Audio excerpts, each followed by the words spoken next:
There's something about you I like. What is it? I'm violent. That's it. Always a firm foundation to build a relationship on.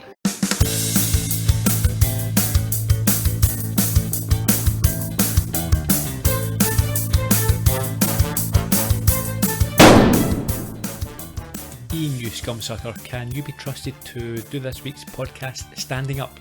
I could be trusted to do that, but you wouldn't hear me very well. Why not? Well, the microphone's on the table. Come on, Iain, use a bit of initiative. Pick the microphone up. That'd be noisy. We can't have that. It'd be bad editing. That would be. How are you? I'm not too bad, Gerry. How are you this week? So-so. So, what's wrong? Nothing. I'm just Okay. not exceptional. Well, I would agree. Plenty would. Enjoy this week's episode? Yeah, it was okay. Again, it's a slightly different approach, but it was okay. I like it when you see Hammer out of his usual environment, whether it's, geographically or mentally. Yeah, I mean, I kind of feel like I said last week that the characterisation of Trunk this season's been a bit haywire. Mm-hmm. I kind of get the feeling it's not much better for the other characters. They don't seem to have a consistent thread anymore that they had in the first season. Sure. Well, we can chat through some of that during this week's podcast. Do you want to beg early? iTunes is where we want people to rate, review and subscribe to the show, because even if you don't listen to it there, that's where the biggest podcast audience is, and it helps the most possible people find the show and hopefully leads them to watch Sledgehammer and enjoy it as much as you do and we do. If you want to chat to us on social media, you can get hold of us at Sledgecast on both Twitter and Facebook, where we're happy to talk to anybody and everybody. And if you visit sledgehammerpodcast.com, there is a specific place to talk about each episode if you'd like to do that. If there's any issues that have come up or particularly funny parts or anything you want to discuss, that's where to go. Well done, Iain. Thanks. As is customary, do you want to give us a summary? Why not? I should crack on.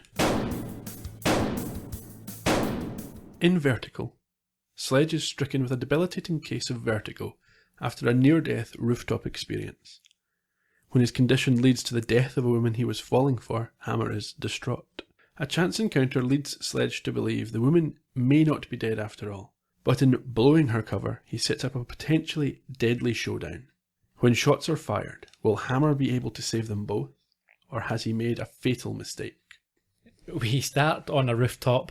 I think it's the rooftop of the Beirut tourist board. Yes.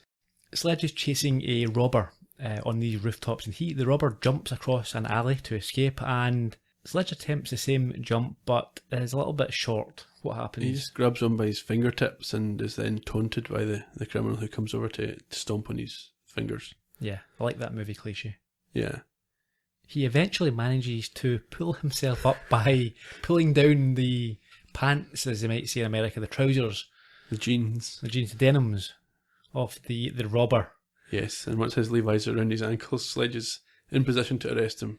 But we see there has been some psychological consequences. Well, we immediately jump to Trunk's office, where the psychologist is reporting that Hammer has developed, or has a fear of heights being unleashed or unlocked in his brain by this near-death experience. And he takes this as well as you might expect.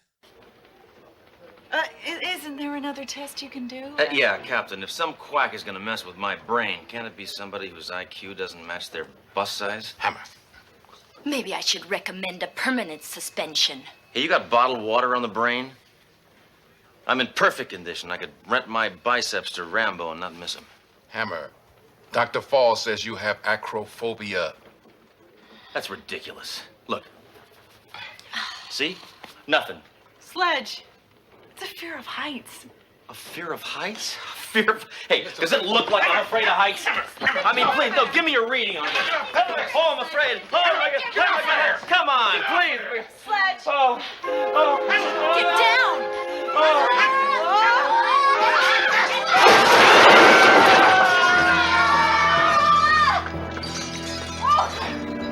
Hammer, guess what?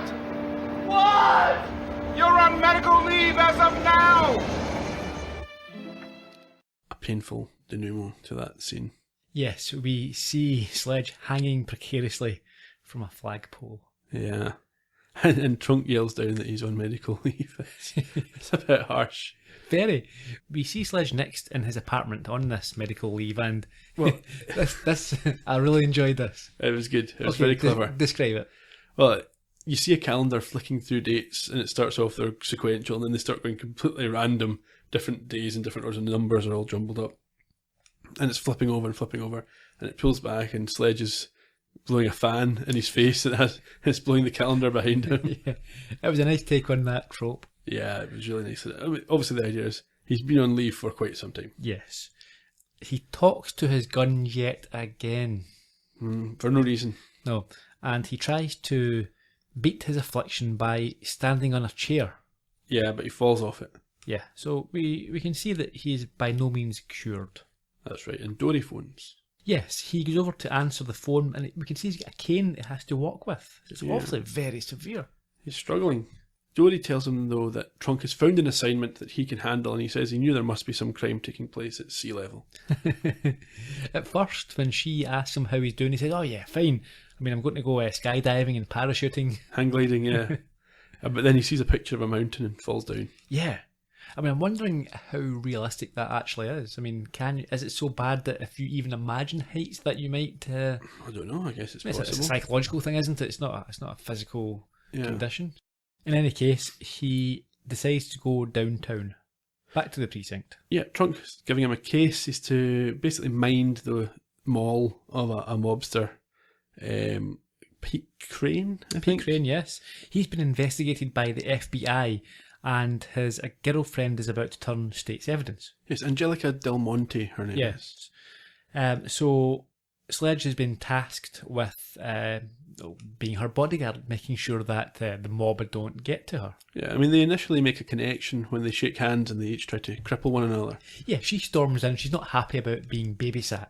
That's and they shake hands. How does that go? Well, they try to cripple one another. It's quite romantic. Yes, it's quite a nice comedy piece where one, it's a little bit like arm wrestling. One person is on the, gets the upper hand, the other person fights back, and there's this sort of seesaw effect, and they end up releasing with a mutual respect for each other. Are we going to talk about this scene with hindsight? Because she must be in on Trunk's plan. No, let's wait till we get there. Okay. If you don't mind. Okay. They seem to like each other anyway at this point. But Hammer is not enamoured with the suggestion that he just mind her. Yeah, he doesn't want to be this babysitter. But his attitude changes when she pulls out an Uzi, a submachine gun. Yeah, and chucks Trunk over her shoulder the way that Hammer does. Correct. So this changes his mind, and the pair leave together. And also, I think, earlier in the scene, she mentions, I think, that he's cute. She does? Yeah. We'll come back to that. Several women in different episodes find Sledge a attractive individual. I think you can see why. I'm not sure that she does. Well, maybe not. Listen, we said we'd get there. Okay. But even if she didn't plan, doesn't mean to say she... No, maybe she does. Not mutually exclusive. Yeah. Okay. So they head over to a restaurant, and they're enjoying a meal together, and they find out a little more about each other. I'd never met a woman who carried an Uzi in her purse before. Pete gave it to me on our first anniversary. It's a hell of a lot better than a rape whistle. Oh, how'd you get involved with a sack of slime like Pete Crane? He could steal me anything I wanted. Yeah, but didn't it bother you going out with somebody who steals and robs and has no scruples? Nah, I used to date a congressman. Oh. So, you married? No, my wife is gone. Oh, gee, I'm sorry. When did she die? No, she's gone. She just took my things and left. Pete did the same thing to me, too. Said I was too expensive. So he ditched you, huh? He ditched you for somebody cheaper. Just as they seem to be hitting it off, they're interrupted. Yeah, by a scumbag wanting to borrow his sugar. I mean, that is utterly unacceptable behaviour. Terrible line. Terrible line for a start, but you would never do that. It's bad enough if you were at a bar or a nightclub and some drunk tries to come over and, introduce himself to your partner, but at a restaurant. I assumed it was an associate of her boyfriend who's trying to stop her giving evidence. No. You just think if someone who wants to speak to her? Of course, if that was the boyfriend is a mobster, you wouldn't go over there and just do that. You would quickly be on the phone to send down an assassin. Yeah. Or whatever. You wouldn't just go over and try and... Yeah, no chance. Okay. She takes him down anyway, and that leads to a greater connection with Sledge. They seem to have the same martial arts background. Yeah, and he's also attracted to her violence. He thinks that's the basis of a good relationship. That's the clip we heard at the top of the podcast. Did you get the explanation for why they no longer train with their karate master? Remind me? He left to be road crew for Motley Crue. Yeah. Oh, I'm embarrassed to say I used to be a bit of a Motley Crue fan. Not a band that I've heard much of. You've probably heard more about them than their music. Was it one of them that's married to Pamela Anderson? Yeah, Tommy Lee. There you go. A music reference that I got. Well, yeah, but looking back now, they're dreadful. But as a 14-year-old boy, they were pretty cool. Anti-establishment. Not as much. They were, a bit of rock and roll, but they liked the good life, liked their girls, and their songs were all horrible now when I think about it, but it's all about, pole dancing girls and things like that. Something your parents wouldn't approve of. Yeah, I think that makes it more. Yeah. Even that, I think my parents might have just looked at it and went, yeah, that's nonsense. I don't think they'd been that worried about it. No. Anyway, enough of this. The screen transition, did you see the transition? No. I saw it, but I don't remember it. Yeah, it was a love heart. Right. As they head to a cliffside. Can you imagine the producer sitting there saying, what does this button do? Huh. Yeah, it's one of his first computer packages that allow you to do that. Yeah. So DeMonte admires Sledge's gun, and he admits, as they're strolling along this cliffside, he admits that that it's been a long time since a woman handled it. He does. Oh. Did you see him? He looks over the edge of the cliff and quickly swaps positions with her on the back. Yeah. She is not too enamoured when he suggests that he wants to see her after the case is over. No. And he then suggests that she join the police force so that she can get paid for roughing people up. Yeah. She spots her hideaway, which is a lighthouse. Well, what happens is they're very conveniently, they're about to kiss and she pulls away, saying, there's my hideaway there, which must have been in plain view for a good... Yeah, 15 minutes. Yeah. Doesn't just crop up on you. No. She explains it was purchased for her by her boyfriend when she asked for... Well, it was a nightlight. A nightlight, yes. And they head in. She wants to race Hammer to the top, so she runs up the steps, and he gets a bit disoriented. Yeah, he breaks out in a sweaty panic and freezes. Yeah, as he freezes, someone runs past him. Yeah, but also he starts to get blurred vision. He's having a complete sort of breakdown here. She screams for help. Yes, and quite convincingly. And then you see her thrown from the top of the lighthouse. Well, you see something being thrown from the top of a lighthouse. Do you think it was her the first time you watched it? I can't remember. It was a long time ago. I believed it was her. I assumed it was just, obviously. I knew it was a dummy, but I assumed it was a dummy because they're not actually throwing a person off the lighthouse. Yeah. Okay, so that's interesting. So you thought that... Yeah, I believed she was. I didn't believe the next scene was actually her. Did you not? No. But it was the same person. Looked completely different. It didn't... She looked completely different. Okay. This is why witness testimonies are never to be relied upon. Yeah. Exactly the same woman. Have you seen this woman? Nope, never seen her. No, never. It's the same as the way they got those, last week there was 5 different actresses to play the widows and said, it's the same woman. So it's clearly not the same woman. Okay. A picture's different, mind you. Yeah. It's probably the same photographer. So sometime later, we see Dory. She has arrived to console a heartbroken Sledge. Yeah, he's upset because she died before finding out what a good guy he was. Yeah. And then Dory, quite tactlessly, Sledge says to her that he was falling for her, and she says that, she fell for him. Yeah. To her death. Yeah, Hammer points out that they went together, like a headache and a pill. And he mentions that they even hated the same people, and she carried a bigger gun than him. This is a perfect woman. But then, when Dory went like this, he didn't like it. When in, was it Desperately Seeking Dory? No, the other one. Yeah, it was Desperately Seeking Dory. And she started acting like... Oh, yeah, like a... Sledge, you didn't like it when she started acting that way. But yeah, now he's attracted to that. Maybe it's just because it was Dory. I think so. Dory then explains what appears to have happened, and that DeMonte was thrown into the ocean. Yes, and that's there's your nobody. That's your first clue there, then, surely, and that's the trope. And when a body is not discovered, immediately, it's immediately you have to be suspicious. It was only a couple of weeks since that crazed cop died by falling into the ocean. Yeah. Trunk comes down and explains that there's no clues.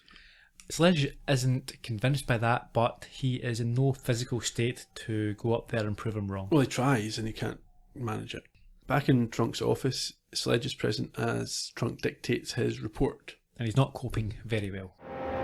Because of Inspector Sledgehammer's fear of heights, there was no way he was going to make it up those stairs and save Angelica Del Monte. Did the woman survive the fall? No, she is deceased. How do you spell deceased? Just right. Dead. Stop it! Both of you! Don't you realize you're talking about somebody who meant a lot to me? Like, it's not my fault I couldn't go up those stairs. I can't go up anything anymore. I stand on a chair to change a light bulb, but I get a nosebleed. Hammer, get it together! It is together! All right, take a note. Inspector Sledgehammer, as of now, is back on medical leave. Why? Why? Hammer, I want you to go home and get some rest. I don't want you to come back here until you overcome your vertigo. But that may be never. I know. So, that clip there, it was, again, we've not really seen it in season 2, but that was a bit more of an insight into Sledge's psychology, his personality, his tenderer side. Yeah, he's genuinely upset. Yeah, it's upsetting. He doesn't mind showing it. No. We head back over to the bar. Yeah, he's on medical leave now, but he's decanted to the bar and he's there with his colleagues. Yeah, we can chat about this. I think I'm not happy with this. Well, there's a couple of things I didn't like. Right, okay. Let's go with your concerns initially. Well, we'll talk through the scene. Sledge is there with Dory, Mayjoy, and Officer Daly, and he continues to lament Del Monte's demise, and he firstly wonders why she didn't scream as she fell. Mm-hmm. Okay, so that's a clue, right? He then reads a newspaper headline which is quite scathing of him. Yeah, dizzy cop allows... I can't remember this. Dizzy cop lets women die. So Yeah. not very sympathetic. And we find out that the body has not been found. Yes, and Mayjoy makes a comment that if they did, they'd have to bury her in an envelope. Okay, so the first thing that I didn't like about that was just it doesn't make sense. Well, should we smash into so many pieces? But she fell into the ocean, so she would have drowned. And then Yeah. they found the body. If she'd fell from a building in the city, in a city, then you can use that horrible joke. But it's in the water, so the body should have been found drowned and not fitted into an envelope. Yeah, then I'm immediately upset by two things that happen now. Oh, yeah. Hammer goes for Mayjoy, and rather than chastising Mayjoy for his insensitive comments, Dory has a go at Hammer and says, he's your friend. When has he ever been friendly to Hammer? Well, I've wrote here, no, he's beeping not. He's not your friend, he hates you. He does. We have never seen anything other than... I mean, the Myth of the Spider-Woman was, I think, where Hammer had not long to live. Yeah. Mayjoy was taunting him about, I'll not have to give you this $50 wager that I owe you. Mayjoy has always been a bit of a scumbag to Sledge. And this is why it's weird, this scene, all sitting around there, in a bar having a drink. We've not seen this before. And this attitude by Mayjoy, who, to be honest, I've come to expect that from him. But I'm more disappointed in Dory trying, as you say, to defend Mayjoy, claiming he's his friend. It's a nonsense. Yeah, it's ridiculous. And Dory's been like that. Like I said earlier, the characterizations are all a bit weird in this season. This is the second or third time in season 2 that Dory's acted in a way that you wouldn't have expected her to in season 1. Yeah, well, the biggest, obviously, example of that was when he was accused of serious sexual assault. And she believed it. Yeah. Yeah. Horrible. Yeah. Anyway, Sledge is seeing images of Del Monte everywhere, in the ashtray, in the bottom of a glass. Can't get her out of his mind. Marvellous special effects. For the day, on that budget. Sure. He spots a waitress. He does.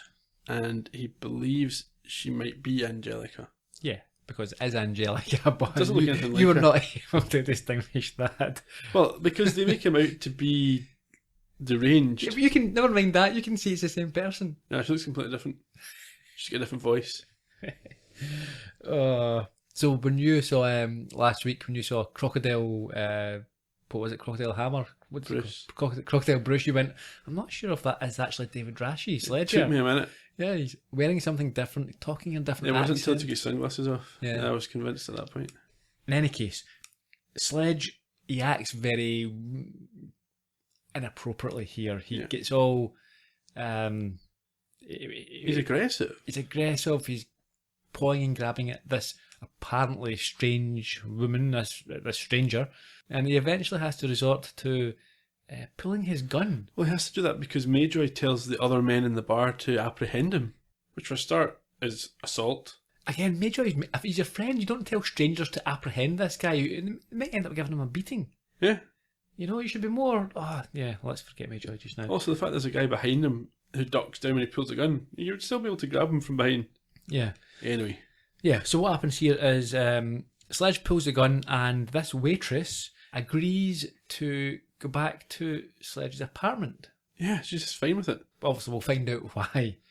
But so she's back to his apartment. And on his way out, he tells Dory to trust him, but not his usual catchphrase. He says, "Just trust me." And he almost sounds like he's pleading with her. Mm-hmm. Like, why don't you trust me? Almost. Yeah. Well, I think that's it. When he says "trust me," he generally wants that. When "trust me, I know what I'm doing," I think he's trying to convince himself in most of these occasions. But in this one, I think he's just asking for trust, which she hasn't shown him. They haven't shown him this season. No, not at all. So over to Sledge's apartment, and he has forced her to... This is like psycho stuff. This is creepy. Yeah, serial killer. He's forced her to dye her hair, and we see at this point she looks exactly like Del Monte. No, her makeup was different. I wasn't sure. She still insists that she's not this woman, and Sledge wants her to use tough words. Yes, she's talking in a sort of soft Kansas accent. He seems to accept it's not her, even though her hair's changed and she looks more similar. But until he spots her bruise. Yeah, no, we didn't discuss that bruise earlier, did we? How she got it? Yeah, I think she got it when there was the altercation in the restaurant. Yes, well, that's when we, as the audience, noticed it. Mm-hmm. No, wasn't in there. No, that wasn't where it happened. I think that's when Sledge noticed it. Right. Because you wouldn't get a bruise immediately in the restaurant. I suppose, yeah. We didn't mention that, but yeah, during the restaurant scene, we note the bruise. Okay. He spots it and he says, "I knew it was you. I have a mind like a steel claptrap." And she is less than convincing in her denial this time. But somebody else is believing that it's her as well. Yes. Sledge tells her that he's going to take her somewhere important, and we cut to a scene outside Sledge's apartment where a mob henchman confirms to the boss, Pete Crane, that Del Monte is indeed still alive. That's right.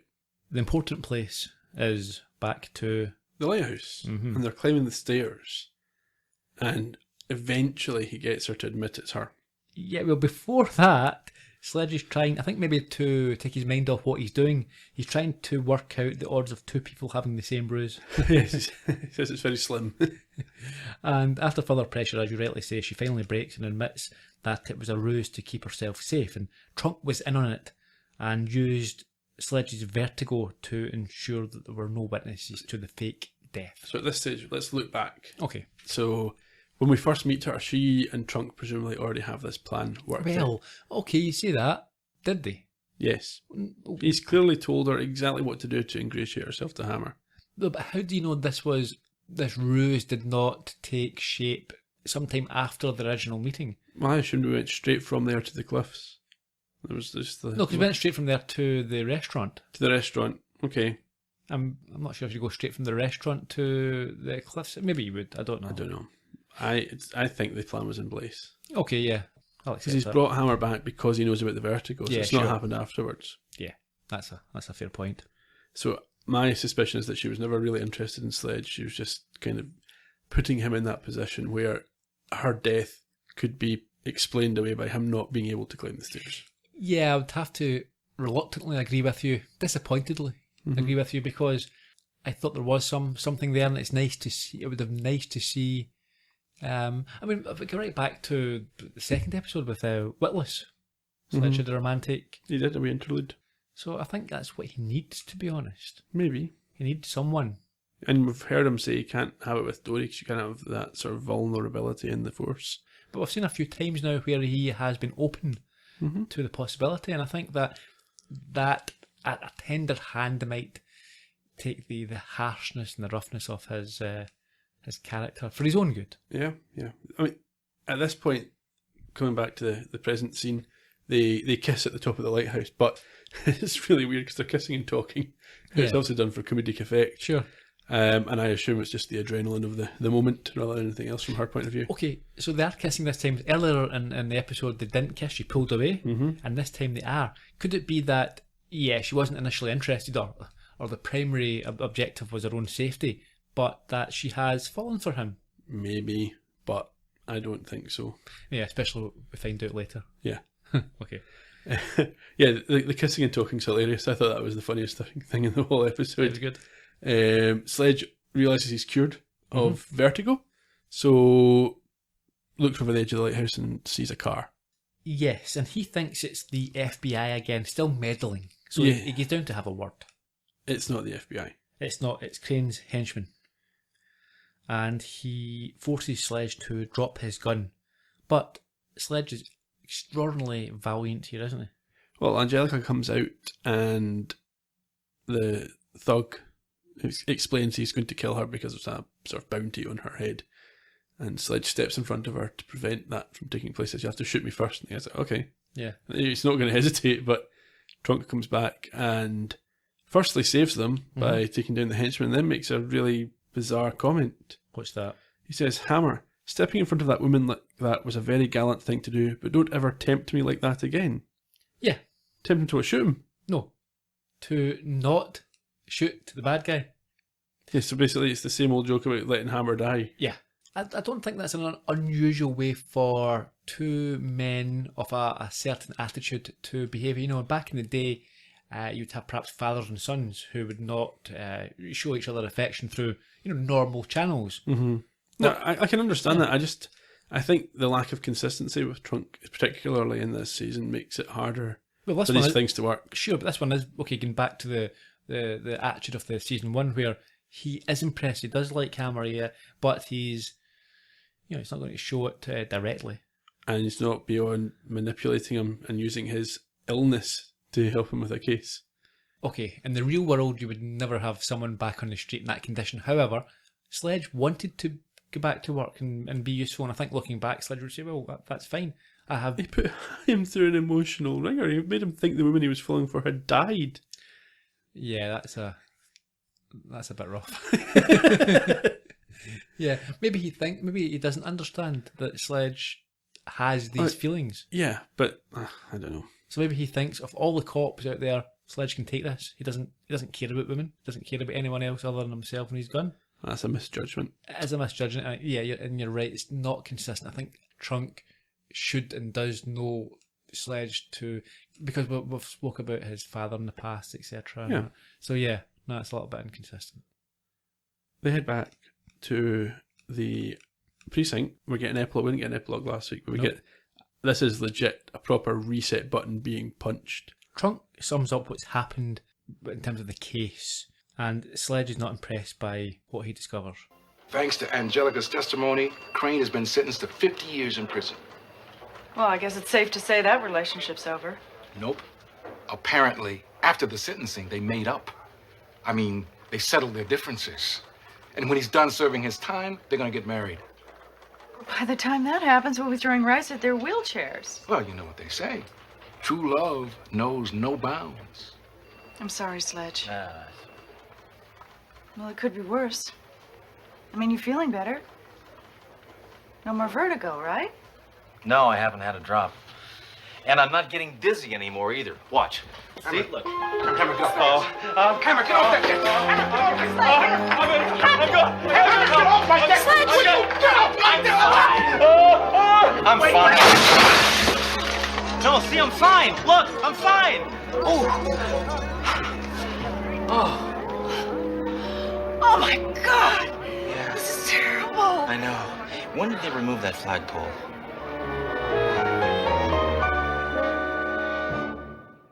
I dread to think what happened to Trunk. We saw I think there was a tree below the flagpole. Yeah. Is he in the tree? Has he missed the tree? Is he dead? I think he might have.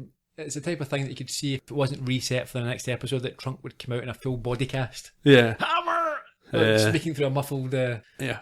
Before Hammer made the comment about the flagpole not being there, I assumed he'd just fallen with the flagpole between his legs or something. Yeah. That'll lead into a little bit of trivia. Okay, so will we do that just now? Yes.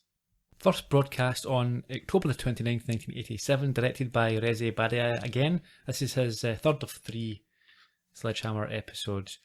And we also have returning David Ketchum and Tony DeMarco as a writing team.